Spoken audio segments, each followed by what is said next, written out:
Hello mga kabarangay! Mamaganda here! Namiss mo ba ang kwento natin kanina sa Radyo Nobela? Huwag ka nang malungkot dahil ang mga storya na hindi mo napakinggan sa radyo, meron dito sa Barangay LS 91.1 Podcast. I-follow mo na ang aming podcast at huwag mo rin kalimutang i-follow ang aming Facebook, Twitter, Instagram at TikTok at mag-subscribe sa aming YouTube channel. At syempre, araw-arawin ang pakikinig dito sa Barangay LS 91.1 forever!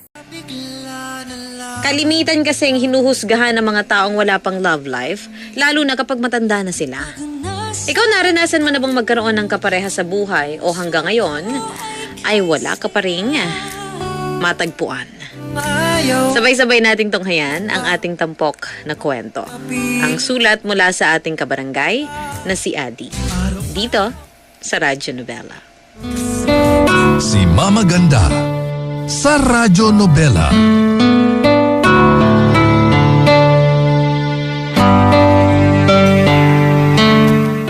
Dear Mama Ganda, matandang dalaga. Ito ang karaniwang ipinaparamdam sa akin ng mga kamag-anak ko tuwing nagkakaroon kami ng family gathering. Lagi kasing kasama sa mahabang listahan ng mga interview portion ng mga katanungan kung may boyfriend na ba ako o kailan ba ako magpapakasal. Minsan nakakasawa na ring sumagot ng paulit-ulit. Sasagutin ko ulit ito. Single po ako hanggang ngayon. 32 years old na ako pero hindi ko pa rin nararanasang magka-boyfriend. Totoo naman ang tawag nila sa akin. Isa akong old maid. Pero nakakabanas lang kapag ipinapaalala pa nila ang pagiging mapag-isa ko sa buhay. Tawagin niyo na lamang po akong Adi. Sumulat ako sa inyo dahil sa isang pangyayari sa buhay ko na tingin ko ay bagay na ibahagi sa inyong programa. Tungkol po ito sa akin at sa kaibigan kong si Jules. College ako noon nung una kong nakilala si Jules. Payat, average height at average looking guy. Ganyan ang first impression ko sa kanya noong una ko siyang makita. Nasa cafeteria ako noon at busy sa panonood para patayin lang ang oras. Habang naghihintay ako sa pangalawang klase ko, nang lapitan niya ako para abalahin. Ako po si Adi at ito ang aking kwento.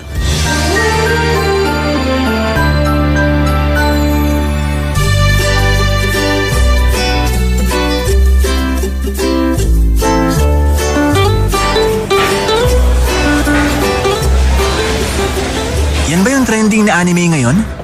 Ha? Sorry, na-curious lang ako sa pinapanood mo. Tinatanong kita kung yan ba yung sikat na anime ngayon. Hindi ko na maalala yung title basta may fairy something sa title. Oo, ito nga. Ayos, maganda ba? Ano sa tingin mo? Maganda naman, nakaka-hook siya. Maayos yung animation tsaka maganda yung storytelling. Saan ka nanonood niyan? Kinopya ko lang to sa kaibigan ko, pero tingin ko meron naman to sa internet. Check mo na lang. Okay. Hulaan ko. Mahilig ka sa anime, no? Obvious ba? Galing ko, no? Nakita ko kasi na may sticker ka ni Ichigo Kurosaki na nakadikit sa laptop mo. Okay, galing mo.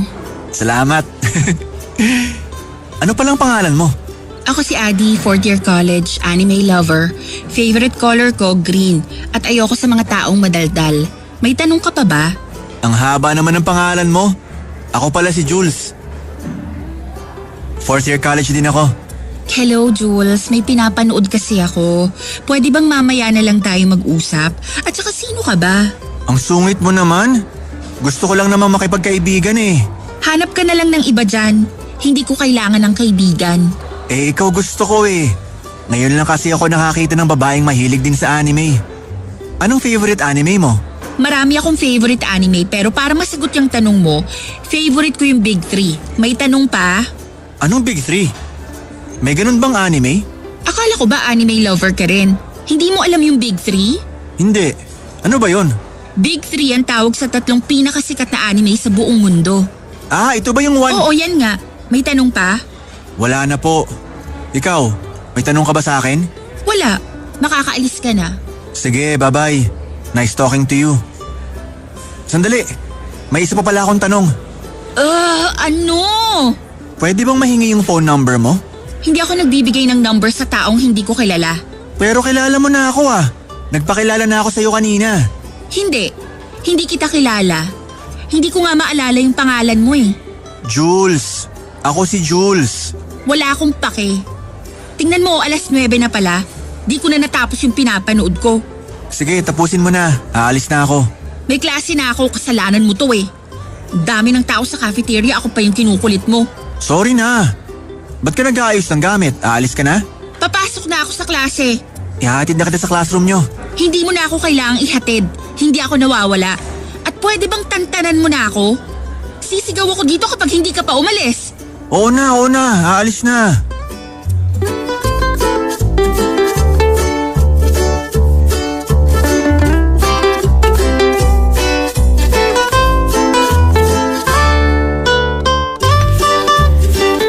May pagka-stalker ang dating ni Jules nung una, Mama Ganda. Hindi kasi niya ako tinantanan kahit na tinatarayan ko na siya. Sa mga sumunod na araw, binalikan ko ulit ang cafeteria at bumalik rin po siya doon. May time nga noon na lumipat ako ng tambayan ko pero nahanap pa rin niya ako. Dahil sa pagiging determinado niya na kaibiganin ako, unti-unti naman po akong nasanay sa presensya ni Jules. At doon po nagsimula ang aming pagkakaibigan.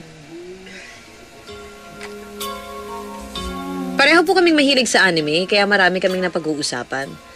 Marami rin siyang recommendation pagdating sa kung ano ba ang dapat isusunod kong panoorin. Hindi nagtagal ang pagkakaibigan namin yon ay mas lumalim pa. Kung dati ay mag-isa lang akong nanonood sa laptop ko. That time ay kasabay ko na po si Jules na manood ng mga latest episode na mga paborito naming anime. Anak mayaman si Jules, Mama Ganda. Hindi lang halata kasi hindi siya marunong mag-ayos ng sarili niya. Pero branded ang mga gamit niya. May isang beses nga na nadako ang usapan namin sa mga latest na gadgets sa merkado. Hindi ako noon makarelate dahil ang gadget lang na meron ako noon ay cellphone at laptop. Dahil sa pagiging close namin ni Jules ay lagi po kaming tinutokso noon ng mga kaibigan ko sa kanya. Akala kasi nila, boyfriend ko na si Jules. Palagi kong kinaklarify na magkaibigan lang kami. Pero ayaw nilang maniwala. Totoo naman, Mama Ganda. Kaibigan lang ang turing ko noon kay Jules.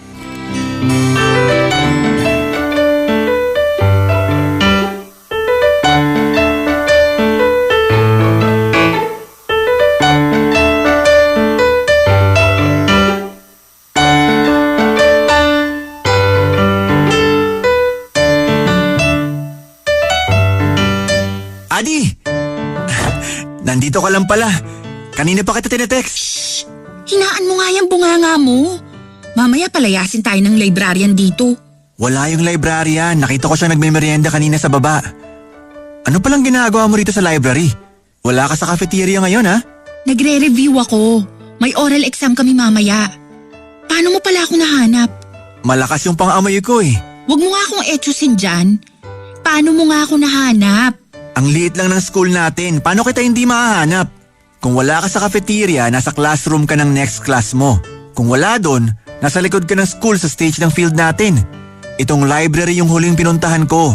So inikot mo tong buong school? Oo. Ano pa yan? Oh, bakit naman dismayado? Ayaw mo ba akong makita? Hindi kita nire-replyan kasi ayoko ng distraction ngayon. May gusto lang kasi akong sabihin sa'yo. Mamaya na lang. Kailangan ko na talagang mag-review. After graduation, lilipat na kami sa Quezon. Quezon City? Hindi, sa Quezon Province. Talaga? Saan dun? Sa Infanta, malapit sa dagat. Doon na kayo titira? Oo, hindi maganda yung pagsasama nila mama at papa eh. Kaya nag-decide si mama na lumipat na sa Infanta. Doon kami sa lola namin para may kasama si mama na magbantay sa mga kapatid ko. So hindi na tayo magkikita niyan? Magkikita pa rin naman tayo, hindi nga lang palagi. Okay. Oh, ba't malungkot ka? Mamimiss mo ako, no? Hindi ah. Excuse me. Mamimiss mo ako eh. Hindi talaga. Mas mabuti nga yun eh. Mababawasan ang taong makukulit sa buhay ko. Ako? Mamimiss kita. Talaga? Oo naman. Ikaw lang naging kaibigan ko sa school na to eh. Yung totoong kaibigang matatawag. Yung iba kasi, kaibigan ko lang kasi mahilig ako manlibre. Ikaw, hindi pera ang habol mo sa akin. Hindi naman kasi ako mukhang pera. Kaya nga thankful ako na naging kaibigan kita. Nakakalungkot lang na magkakahiwalay na tayo after graduation. Wala tayong magagawa eh. Kung nakatakda talaga tayong maghiwalay, kailangan nating sumabay sa Agos. Oo nga. Oh, sige na. Mag-review ka na dyan. Mamaya ako pasisihin mo kapag bumagsak ka sa oral exam mo. Huwag ka nang umalis. Dito ka na lang. Samahan mo akong mag-review.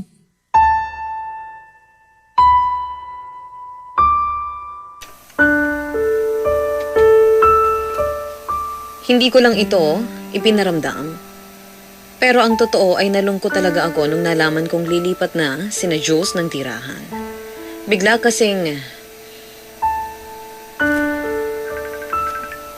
Bigla lang po kasi ang balitang ito. Biglaan ang paglipat nila. Saka ko lamang nalaman ito nung graduation na. Kung nalaman ko lang ito ng mas maagap, sana'y nasulit ko pa ang araw na kasama ko siya.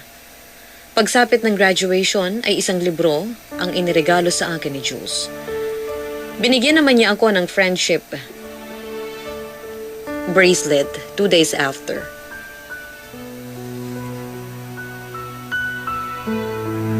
Ako po ang nagregalo sa kanya ng libro. Sa sumunod na araw ay lumipat na silang mag-ina ng Infanta. Kahit magkalayo ay hindi naman nawalan ng komunikasyon ang pagkakaibigan namin ni Jules. Malaki ang naitulong ng social media kaya napanatili namin ang pagkakaibigan naming dalawa. Tuwing may bagong news sa anime world ay agad namin itong pinag-uusapan. Minsan nagpapadala rin po kami ng regalo sa isa't isa. Nagpapaburn ng CD dahil yun ang uso noon. Mga favorite naming soundtrack from anime.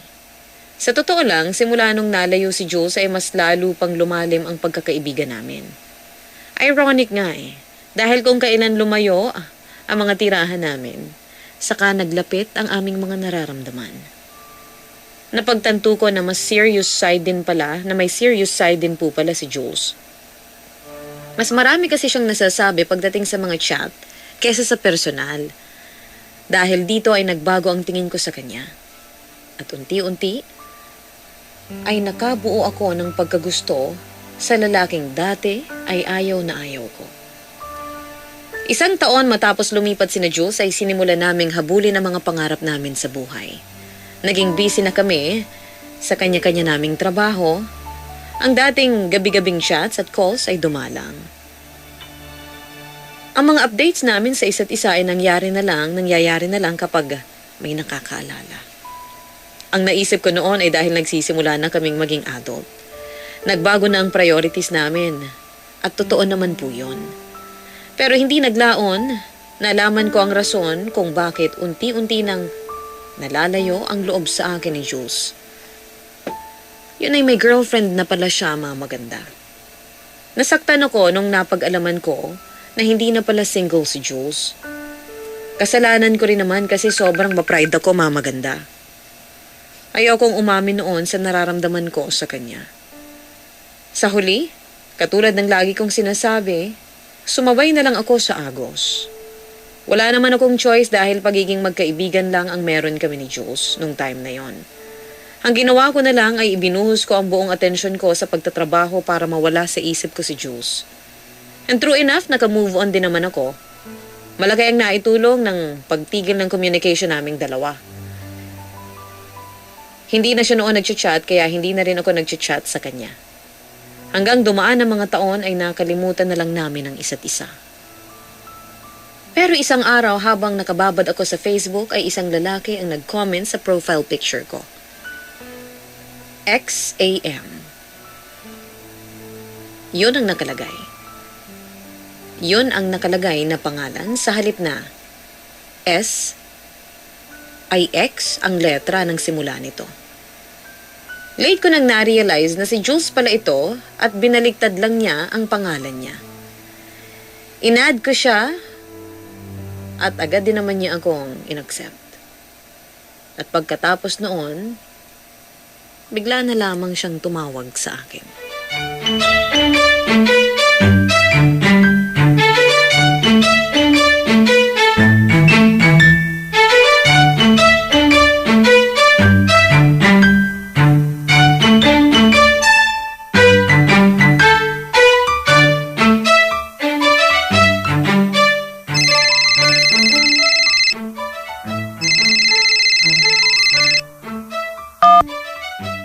Hello? Adi, si Jules to. Kumusta ka na? Uy, Jules! Mabuti naman ako. Haggard nga lang sa work. Ikaw? Pareho lang pala tayo. Pagod na rin ako sa trabaho. Sawa na sa buhay. Hindi ko na alam na bago na pala ang Facebook mo. Oo, gumawa ako ng bago. Nakalimutan ko yung password nung nauna kong account eh. Kaya naman pala. So anong meron? Ba't bigla kang nagparamdam?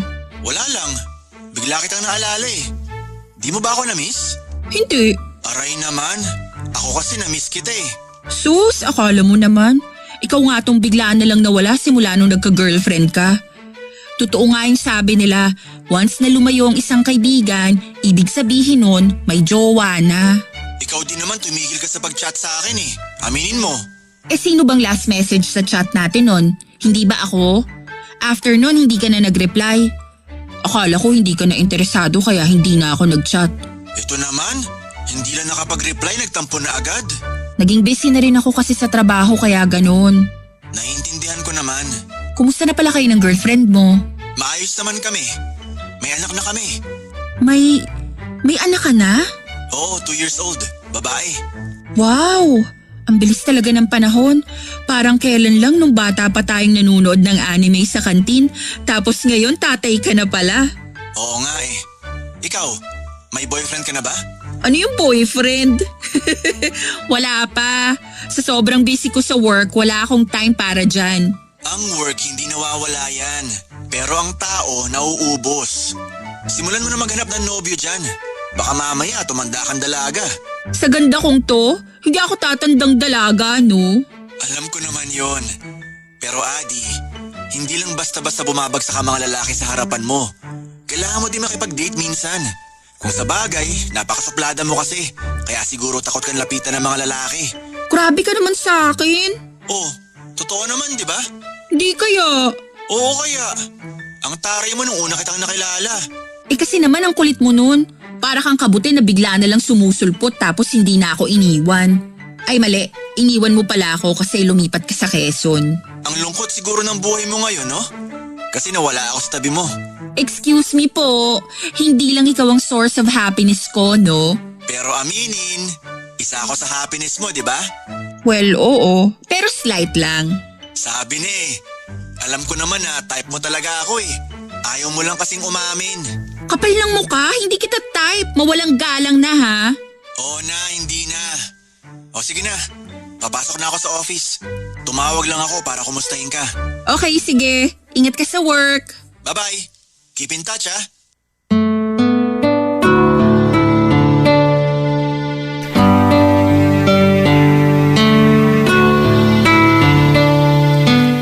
After ng pag-uusap naming yon ay nagsimula uli ang communication naming dalawa ni Jules, Mamaganda. Hindi po ako makapaniwala na magbabalik ang dati. Wala na. Nung araw na yon, in-stalk ko ang Facebook profile ni Jules. Doon ko nakita ang mga pinagdaanan niya sa mga taong hindi kami magkausap. Nagtatrabaho siya sa isang tech company. Bago rin pala ang girlfriend niya. Hindi na ito yung girlfriend niya noon, nung bagong lipat lang sila sa Infanta. Ang girlfriend niya ngayon ay si Julie, na siyang nanay ng anak niya na isang nurse. Mas maganda siya kung ikukumpara sa akin. Aaminin ko, medyo nasaktan ako nung nalaman kong may anak na pala si Jules. Akala ko ay totally moved on na ako sa kanya. Hindi pa pala. May nakatago pa rin pala akong pagmamahal sa kanya na pilit ko lang kinalimutan. Ang problema nga lang, Mamaganda, wala ring silbi ang pagmamahal na yon dahil ibang babae naman ang gusto ni Jules. Sa mga sumunod na buwan ay ibinalik namin sa dati ang sigla ng pagkakaibigan namin. Kapag may time ay nagkakwentuhan kami sa phone. Nagkakausap rin kami tungkol sa anak niya na sobrang cute na manang-mana raw sa tatay. Tumagal ang ganoong relasyon namin ng halos 2 taon. At matapos ang napakahabang panahon, ay muli kaming nagkita ni Jules nung dalawin niya ako sa aking trabaho.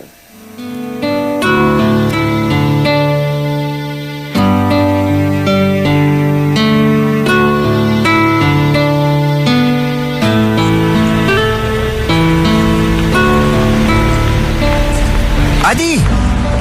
Jules? Ikaw nga! Anong ginagawa mo rito sa Maynila? May inilakad lang akong papeles. Naisip ko na puntahan ka bago ako umuwi.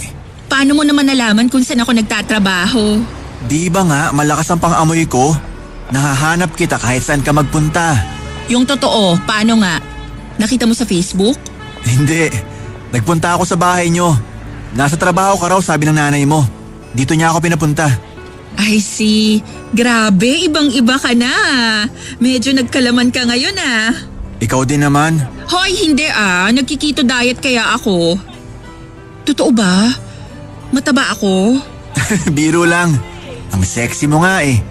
Bakit ba na-offend kayo kapag pinag-uusapan ng timbang yung mga babae? Samantalang kaming mga lalaki, kahit sabihan yung mataba, okay lang.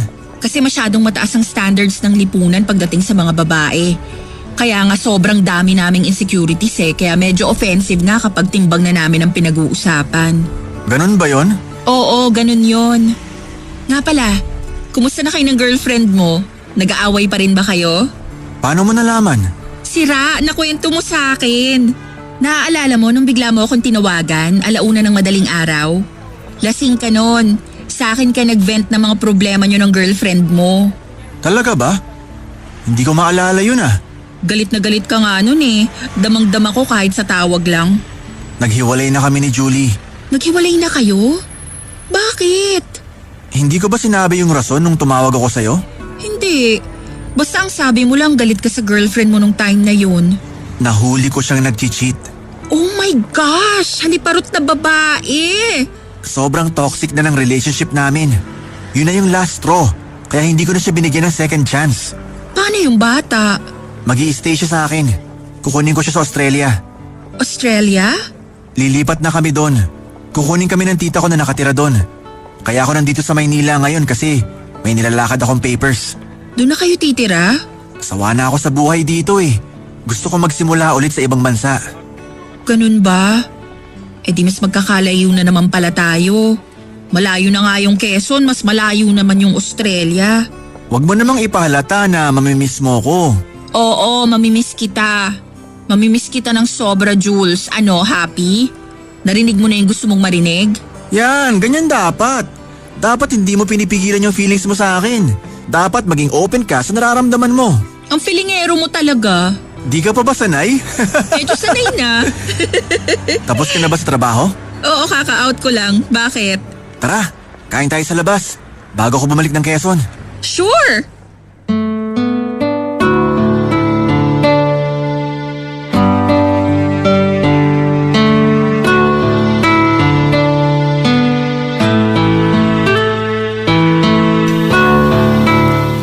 Pagkatapos ng pagkikita namin yon, ay hindi na ulit nagparamdam si Jules. Inisip ko na lang na naging busy na siya sa paglipat nila sa Australia, kaya hindi ko na lang din siya ginulo. Nagpatuloy ako sa buhay nang hindi ko namamalayang umiiyak na pala ang puso ko. Naiinis ako sa sarili ko dahil napakaraming chances ang ibinigay sa akin ng mundo. Pero ni isa ay wala man lang akong ginawa para masabi kay Jules kung ano ang tunay kong nararamdaman. Sa mga sumunod na buwan ay madalas kong chine-check ang Facebook ni Jules para makasagap ng balita sa kanya. Nahihiya kasi akong mag-chat sa kanya noon dahil feeling ko ay busy na siya sa bago niyang buhay. Ang problema lang, hindi ma-post si Jules sa Facebook. Once every other month lang yata siya kung mag-post. Nagtiis na lamang po ako ng pagtingin-tingin ng mga old pictures niya sa Facebook at pagbabackread sa mga chats namin noon. Sa ganoong paraan ay napawi kahit paano ang pagkamiss ko sa kanya. Hanggang isang araw, mamaganda. Habang nagsiscroll ako ng newsfeed ko, ay napadaan dito ang post ni Jules. Ang post na yon, ang siyang muling dumurog sa puso ko, mamaganda.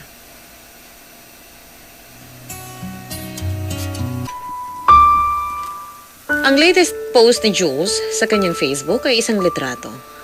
Picture nila ito ng kanyang anak kasama ang isang babae. Walang iba kundi si Julie. Nasa airport sila at hawak-hawak ng kanilang anak ang isang banner kung saan nakasulat ang mga katagang, "Welcome to Australia, Mama." Samantala, ang nakalagay namang caption ni Jules sa kanyang post ay, "Complete Family." Nanikip ang dibdib ko sa selos. Hindi ko inaasahan na tatanggapin ulit ni Jules si Julie sa buhay nilang mag-ama matapos ang ginawa nito.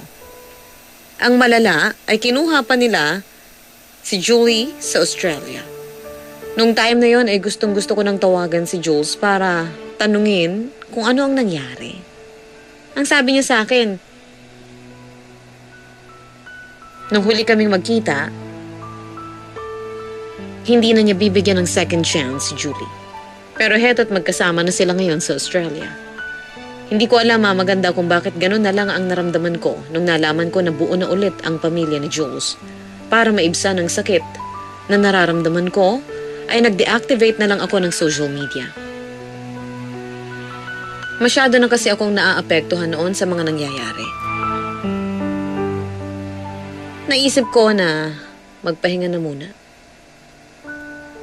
para malayo ang isip ko mula kay Jules at mag-focus sa aking sarili.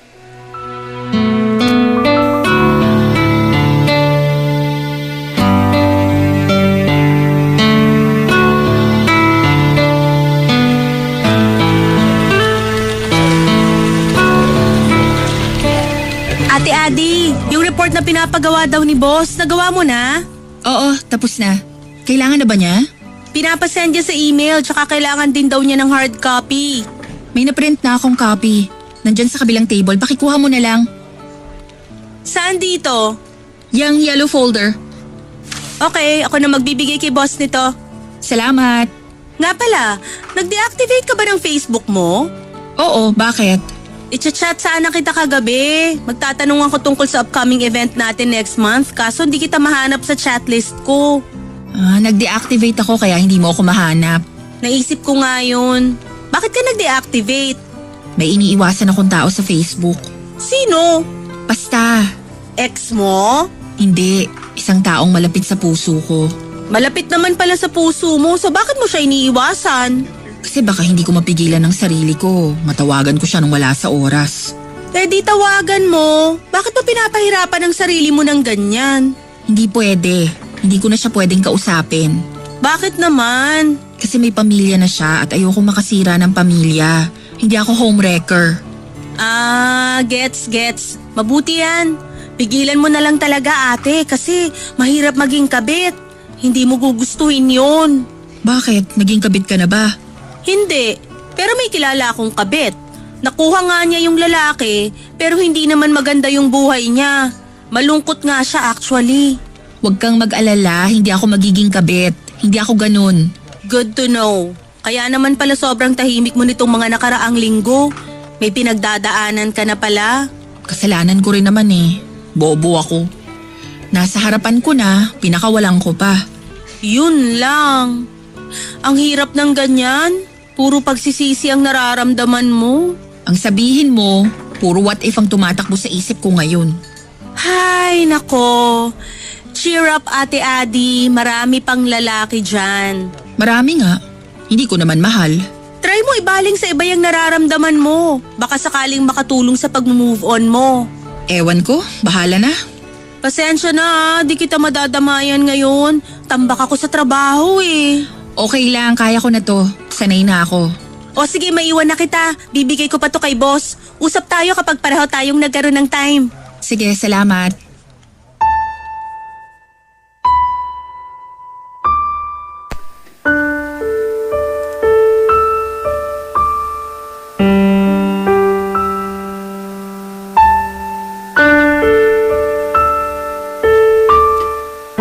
Sa totoo lang, Hindi naman kami close ni Winnie. Katrabaho lang ang turing namin sa isa't isa. Pero after ng pag-uusap namin yon, ay binalikan niya ako para i-comfort. Thankful ako sa kanya dahil binigyan niya ako ng lakas ng loob. Nakaka-relate daw kasi siya sa pinagdaraanan ko. Dahil minsan na rin siyang umibig sa maling tao. Hindi ko talaga ma-explain ang sarili ko nung time na yon. Ilang beses na akong nasaktan dahil kay Jules.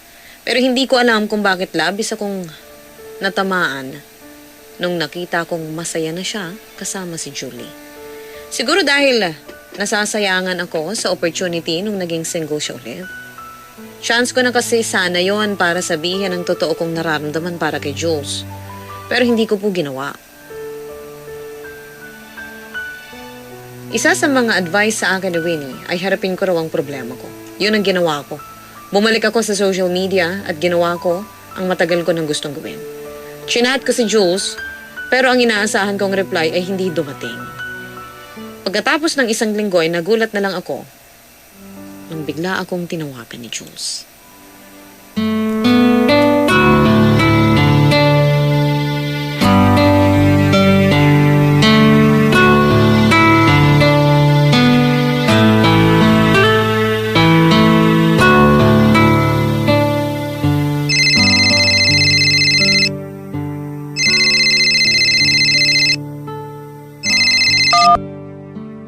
Hello, Jules? Napatawag ka? Sorry, naabala ba kita? Hindi naman. Nanonood lang ako rito sa bahay. Hulaan ko kung ano pinapanood mo. Ano? Anime? Paano mo nalaman? Siyempre, it takes one to know one. Pareho tayong addict sa anime eh. Pati rin ba ikaw nanonood pa rin ng anime hanggang ngayon? Oo naman. Madaming magagandang anime ngayon kumpara noon. True, sinabi mo pa. May send akong link mamaya sa'yo. Panoorin mo yon. Hindi ka magsisisi. O sige, antayin ko. So, bakit ka pala biglang napatawag? Kakabasa ko lang nung message mo sa akin. Sorry, hindi ko agad na-check. Sobrang busy ko kasi ngayon eh. Hindi ko alam kung magre-reply pa ba ako o hindi na. Ang tagal na nung message mo kaya tumawag na lang ako. Ganun ba? Wala yon. Kinukumusta lang naman kita. Maayos naman ako rito. Mukhang mabilis kang nakapag-adapt dyan sa Australia ah. Anong pinagkakaabalahan mo?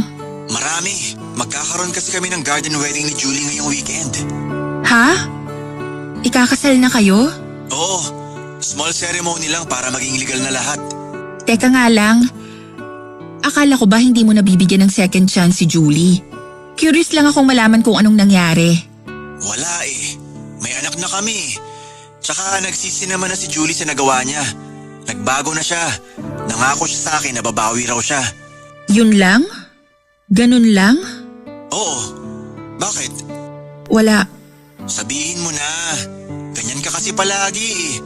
Ayaw mong sabihin yung totoong nasa isip mo. Minsan nakakainis yung ganyang ugali mo eh. Gusto mo ng totoo? Sige, tatapatin kita.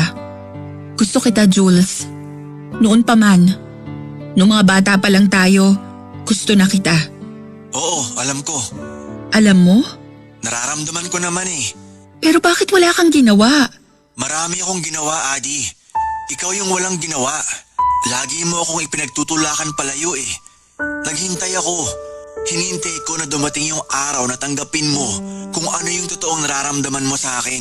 Pero hindi mo ginawa. Nung nag-comment ako sa Facebook mo, kinumusta kita, walang nangyari.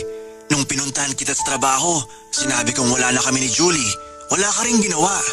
Kasi kung sinabi mo lang sana sa akin noon ang totoo, ikaw ang ipaglalaban ko. Kasi ikaw din naman yung gusto ko eh. Pero huli na ang lahat, Adi.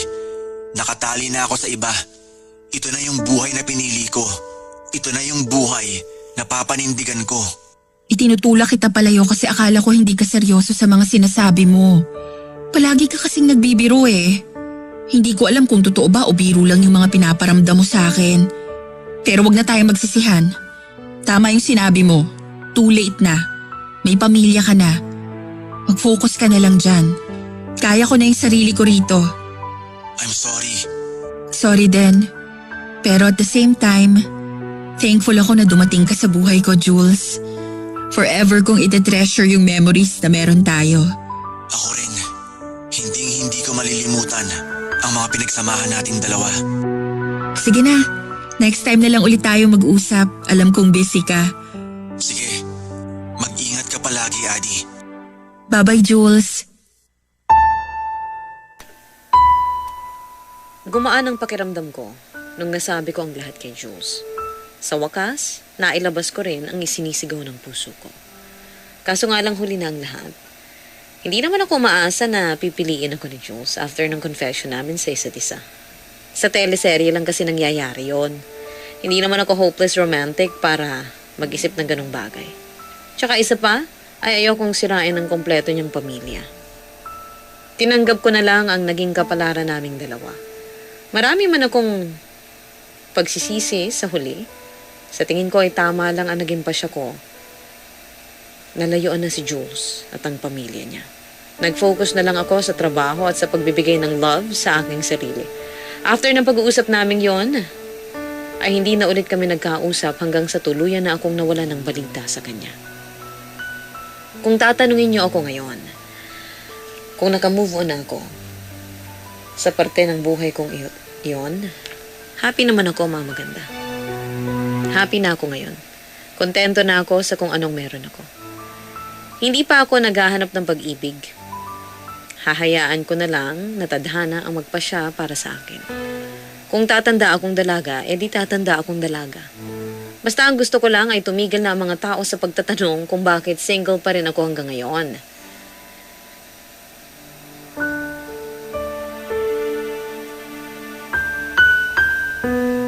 Dito ko na po tinatapos ang sulat ko.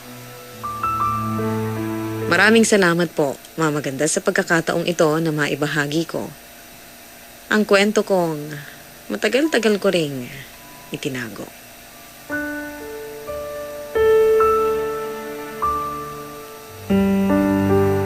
Sana kahit paano, nakapag-iwan ng aral ang aking kwento sa ating mga kabarangay. Laging nasa huli ang pagsisisi. Ako po ang inyong forever kapuso at kabarangay, Adi.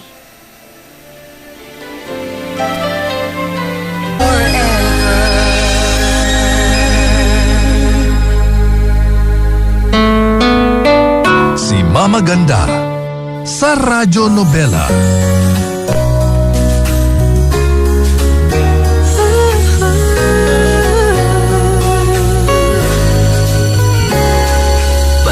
Panahon ng pagkakataon, may babalik bang kahapon? Throwback Thursday pa naman tayo, kabarangay. The answer is no. Hindi po na ibabalik ang kahapon, pero pwede mo namang tanawin. Hindi mo na nga lang pwedeng balikan at hindi ito pwedeng mangyari ulit, no? Hindi na ibabalik ang kahapon, kabarangay. Tulad ng kwento natin ngayong araw na ito mula sa ating letter sender na si Adi. Ganun talaga, kabarangay. Kapag may mga opportunity tayong pinalampas, hindi na yun pwedeng bumalik. Unless may dadating na bago. Pero hindi ito kamukha nung dati o nung nakaraan. No, kaya kung ano yung mga opportunity na nasa harap nyo ngayon at sa tingin nyo, eto yung pinakahihintay nyo, grab it. Huwag nyo nang pakawalan, kabarangay. Dahil hindi po nauulit ang pagkakataon. Hindi siya pwedeng i-rewind, hindi pwedeng i-replay. Maaring sa isipan, pwedeng paulit-ulitin, kabarangay, pero nakakayuying yon kasi kapag kaganon, hindi tayo makaka-move on yan. Pwede namang ala-alalahanin, paminsan-minsan tanaw-tanawin, silip-silipin, no? Tapos, may mga litrato tayong pwedeng tingnan, pwedeng muling balikan, at mga kwentuhan na pwedeng magpabalik sa atin sa alaala ng nakaraan. Pero, isa lang ang sigurado, hindi na siya pwedeng mangyari ulit. Yung opportunity na nasa harap mo ngayon, hindi na yan mauulit pa. Hindi na uulit yan, kabarangay. Kung may dadating ulit na another opportunity, hindi pa yun sigurado. Kaya kung anong nasa harap nyo, siguraduhin natin, kabarangay. Siguraduhin natin na handa ka bang palampasin yan? Handa kang tanggapin yan. No?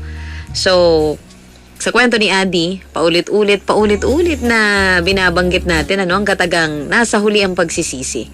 Pero hindi naman natin tinatandaan Tanging maaalala lamang natin ang katagang ito pag nasa hulihan na naman tayo.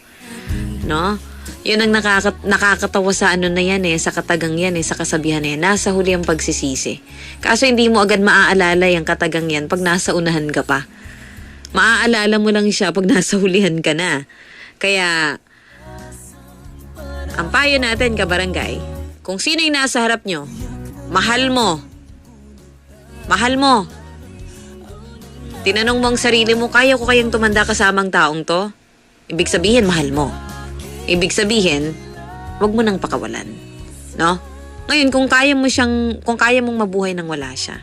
At in fact, lahat naman ng tao, kaya naman talaga. Kumbaga, ang sinasabi natin dito poetically, kumbaga, kabarangay, kaya mo bang pakawalan pa ang isa pang pagkakataon? Kaya mo bang umikot na naman ang buhay mo nang hindi kasama ang taong to? Kasi kung masasagot mo yan ng hindi, di wag mong pakawalan yung pagkakataon na to. Dahil sabi nga ng awitin, hindi nauulit o naibabalik ang pagkakataon. Adi, ang pinakang mahalaga naman dyan, hindi naman miserable ang buhay mo ngayon, di ba? Kinaya mo nga Yun nga lang, di syempre may pagsisisi tayo. At kabarangay, ang isa sa pinakang ayaw nating klase ng pagsisisi. Yung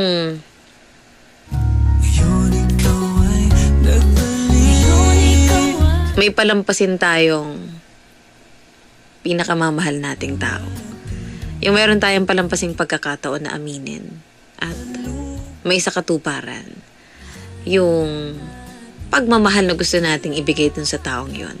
Yung nasa isipan natin, magagawa natin. No? Pag napalampas mo yung pagkakataon na yun, ang nakakalungkot niyan, kabarangay, pag napalampas mo yung pagkakataon na yun, hindi tayo sigurado kung meron pang kasunod na chance, kung may kasunod pa na opportunity.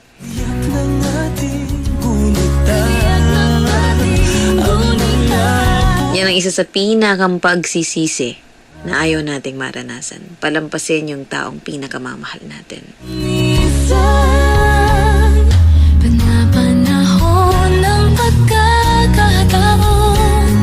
may babalik bang kahapon? Iyan ang ating kwento. Maibabalik bang kahapon? Hindi. Maraming salamat, Adi. Ang pinakamahalaga dito, hindi ka miserable ang buhay. At natanggap mo, naka-move on ka. At ikaw ay nasa magandang kalagayan ng sitwasyon ng puso mo ngayon. Alam mo, wala naman talagang edad pagdating sa pag-ibig. Yung iba, ang true love nila dumadating 40 years old na sila. Hindi ko naman sinasabi na 40 years old pa yung sayo. Pero ang sinasabi natin dito, kung hihilingin mo naman sa Panginoon talaga na, Lord, gusto ko pa rin ng may makakasama ako sa pagtanda ko. Bibigay niya yan. No?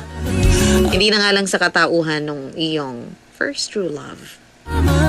Maraming salamat, Adi, sa pagsulat mo sa ating programang Radyo Nobela. At salamat sa mga kabarangay natin na patuloy ang pagtutok. Dito lang yan sa Barangay LS 91.1.